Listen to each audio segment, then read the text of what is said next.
Hello, learners. Today I want to share with you grocery store interviews. These are things that I have learned from 3 people who have worked in a grocery store. I want to let you know that I will have written on these slides the actual quotes from the people that I've interviewed. I might not say the exact same things on the slide because I'm going to be paraphrasing for the sake of time and to help everyone understand.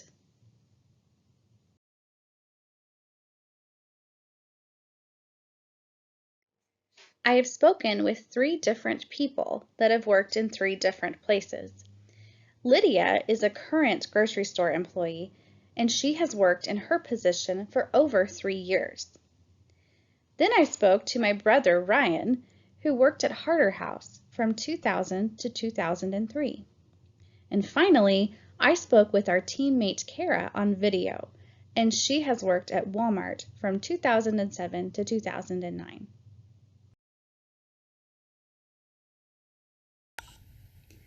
Hi, Kara. Thanks for speaking with me. My first question is, what stores have you worked at? And then what years did you work there? Hi, Sarah. The stores that I worked at were a lot of little stores, but the main grocery store I worked at was Walmart, and I worked there for 2 years, probably from around 2007 to 2009. My next question is, what rules did you have for bagging items?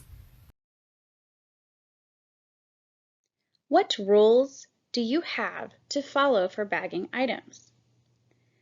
When I spoke with Lydia, she said that when a bag contains heavy items, she usually double bags it. Another time she double bags is when there's glass in the bag. She says that she puts like items together, especially things that are cold. She puts cold items together and dry items together.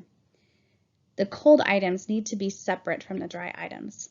She also says, I usually bag eggs and bread together, like bread on top of eggs, because both are fragile, and you don't want to put anything heavy on eggs because it may break them, and nothing on top of bread because it would smush it.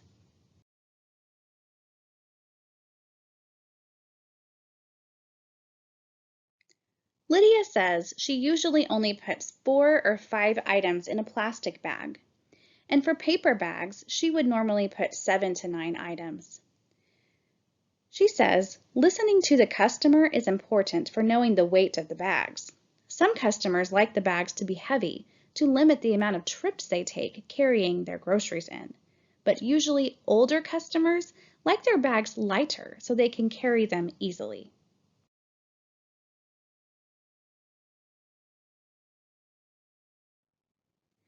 Ryan agrees with Lydia and says heavy items like a jug of milk should be double bagged. He says meat, like ground beef, might leak, and so they should be bagged individually or by themselves. Sometimes it might even need to be bagged next to something cold in order to keep the item cold, but it will be in its own separate bag.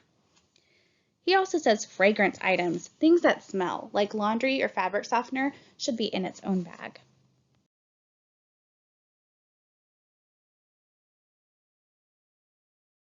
Ryan says you put cold items in one bag, produce or fruits and vegetables that are fresh together in a different bag, dry goods together, so that would be like crackers and a can of beans, and then chemicals go separately, like cleaning items.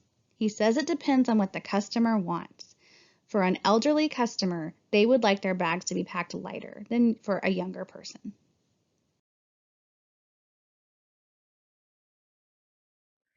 Some of the rules we had for bagging that I remember, it's been a long time ago, but I do remember the main one was don't put meat in with other stuff because sometimes it leaks and you don't want the juices from the beef or the chicken to get all over other groceries.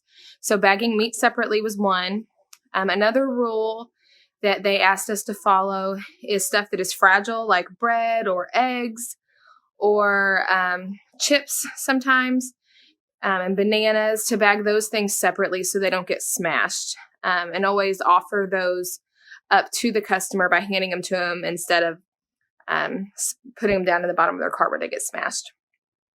Some of the other rules that there were that weren't as important or weren't as critical that you follow was not making bags too heavy. And so usually they limit 6 cans per bag and they want you to double bag it. A lot of times they want you to double bag milk or ask the customer if they want their milk in the bag. I'm trying to think if there were any others. Oh, this is one that we don't think of often. They said that when you bag an item or bag items, you want it to withstand the stand test. And so you want ideally boxes and stuff on the outside of the bag, and then stuff that isn't as shaped on the inside, so the bag will stand alone by itself. That's one that you could do sometimes, but it wasn't always doable with the groceries that the customer had. My next question is, did you have any expectations for the speed of bagging? And is there a specific amount of time that you were asked to perform? Did you have expectations to meet for the speed of bagging? Lydia says in the morning you are more likely to have a slower bagging pace. If you work at night or on the weekend, the bagging pace is much faster and can honestly be stressful at times. She says weekdays before 5, there aren't many customers, so the pace is slower.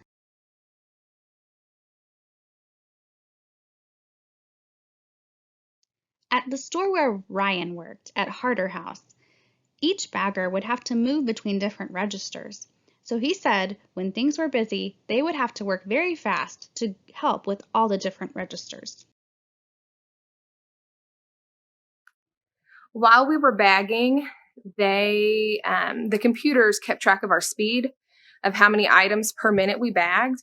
I don't think this was anything that we were ever reprimanded on or graded on, but I do know that there was kind of a scoreboard in the lounge that had like the top 3 fastest baggers, and I think it was just a pat on the back thing. But I've never known of anybody that had to get tested for so many items per minute or got in trouble for not very many items per minute. What rules do you have to follow for stocking items? Lydia says that a manager will usually tell you what you need to stock. She says you should only take out the number of boxes you think you can stock in the time you are given, and also only take out the number of boxes you think you can push around. She says if you only want to start with 1 box at a time, then only bring out 1 box at a time.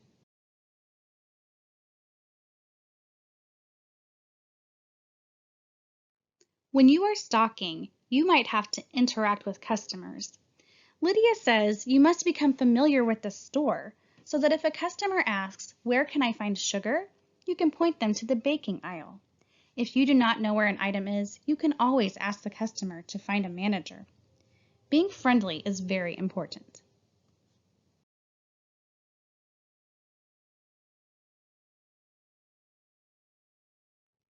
Ryan says when you stock, it's best to start with things like sale items or basic staples like milk and eggs.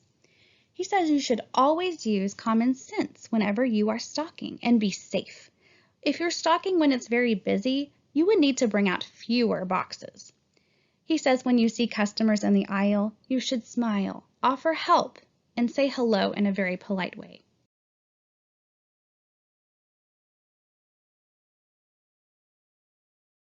Do you have expectations to meet for the speed of stocking?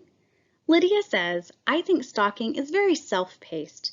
You are expected to get at least 1 task done during your shift, but you're never expected to stock every box that is in the back room. Ryan says, be safe but efficient. My next question is, what type of actions would be grounds for a write-up or even termination? Lydia says if you are found not doing your job, you may be written up. If you are using your phone when you are supposed to be stocking, you will most likely be written up because it looks careless to customers. Once again, being rude to a customer is a reason to be written up because you are working at a grocery store, and it's all about being friendly to those you interact with. Ryan says safety violations, theft, or moving too slowly to stock items that clearly need stocking.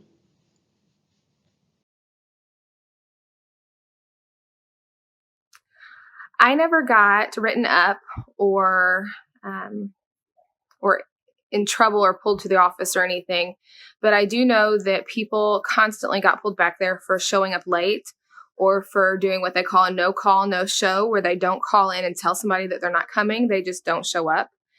Those are two really important things that people would get in trouble for often, because the store needs to be able to depend on you and know that you're coming in when you are scheduled. Another thing as a cashier that was important, um, you have to be nice to your customers. If somebody got rude with a customer or said something that was inappropriate, sometimes they got reprimanded for it.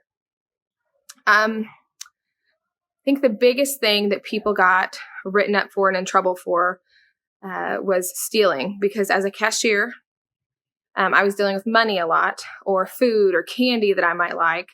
And I can't take that. It's not mine. I didn't pay for it, or that money's not mine. It's the store's. And so some people would get greedy and steal things. And that's just something that is not okay if you work anywhere, let alone a grocery store, around the money or all those items. I'm sure there are expectations and different rules that managers have to harp on, for lack of a better term. For example, when I worked in a restaurant, we had to hear rules frequently about everything from ketchup to the amount of ice to put in cups, which varied depending on the restaurant's current concerns with expenses. So, when it comes to the grocery store, what similar rules or experiences come to your mind? Ryan says baggers were not to accept tips, and baggers were expected to be punctual, which means on time, be courteous, which means polite, and be hardworking. The biggest rule that we had at Walmart was the customer is always right. I don't know if that's a running theme anymore there, but customer service was really important to the store, and they wanted us to be customer oriented. So listening to their complaints, listening to their concerns, and trying to be as supportive as we can, and then directing them to management or somebody higher if it's something that we couldn't help with. But being nice to the customer, being courteous, greeting them, smiling at them was very important. So, can you tell me, what did you like most about your job? Lydia says, I enjoy talking to customers at my job because it feels good to put a smile on someone's face, even if it's just saying, have a nice day.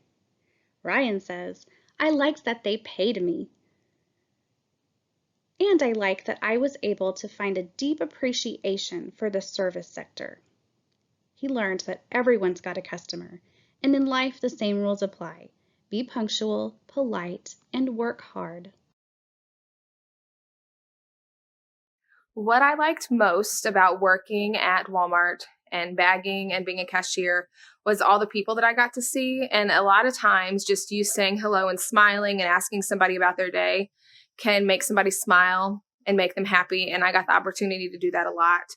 And hopefully, people left my lane a little happier than they were when they came through. And can you tell me now, what did you like least about your job? Lydia says, my least favorite part about my job is when it is very busy, because it can get to be super stressful and you feel like you don't really have time to breathe in between customers. During these rushes is often when customers are rude, which makes being nice back even harder.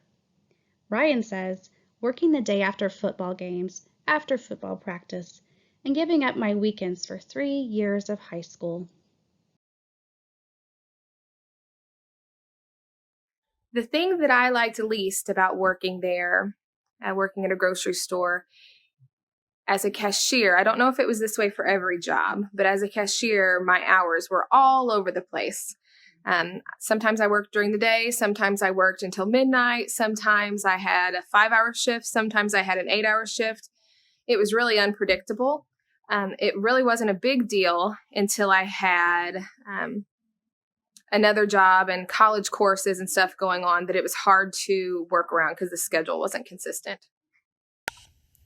Has working at a grocery store helped you grow as a person? In what ways? Lydia says, yes, I have learned many skills at my job. Although I just check people out or bag their groceries, I have learned to work with others well, to look at a grocery order and determine how to bag the items quickly, public speaking, and customer service skills. Most of these skills can be used in other situations and in future jobs. So, because of my job at Hy-Vee, I feel more prepared for classes and future jobs I may hold. Ryan says work ethic, professionalism, and skills for customer interaction. And I know where to find things in the grocery store more easily.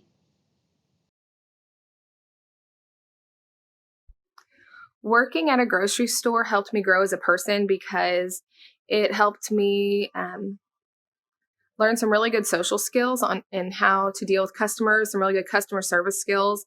And if you have customer service skills, there's a lot of places that you can work. If you know how to treat customers, know how to talk to customers, know how to help customers, and are willing to do all those things, then working at a grocery store is good to learn that, and is good if you already know those skills. What advice do you have for somebody who is looking for their very first job? Lydia says, be patient. Be confident in yourself. I think as time goes by, you start to think, what if I'm not fit for this job? But you should always be sure in your skills and be ready to learn new ones.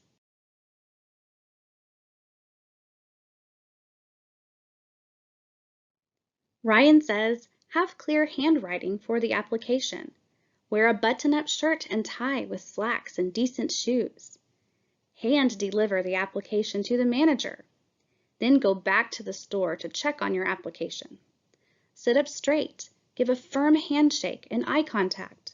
Act respectful and professional. This might lead to another job. Your interview is the first impression and might result in a long-term goal being met and greater responsibility in the future. If I had any advice to give somebody about finding their first job, it would be to be open to do anything. Don't go out there with a specific idea of this one thing you want to do, because I don't know how many random jobs I had. I worked at a cell phone store. I worked at a shop that sold wooden airplanes that I had to learn about. I worked at a Christmas ornament stand. I worked at a shoe store. I worked at Hallmark. I worked at so many different places at the beginning, just trying to try my hand at everything and do what was available. So be willing to do odds and ends jobs. Be willing to do what is asked of you, to be flexible, and not be so strict in what you're looking for at the beginning. You can get there eventually. I wanted to teach. I wanted to work with kids and young adults, and I eventually got there. But I had a lot of odds and ends jobs on my path to there that I loved and that made me a much better worker than if I would have went right into it. So be willing to do any job, anything that's asked, be flexible, and be positive. Nobody wants to be around somebody that is sad and mopey all the time. So just be happy, positive, and fun to be around. Thank you so much for watching this video. I hope that you enjoyed it. Please leave us a comment to let us know if you're here and if you're learning. Stay tuned, and coming up soon there will be a video of me practicing my bagging skills from what I've learned here, and Kara showing off her stocking skills.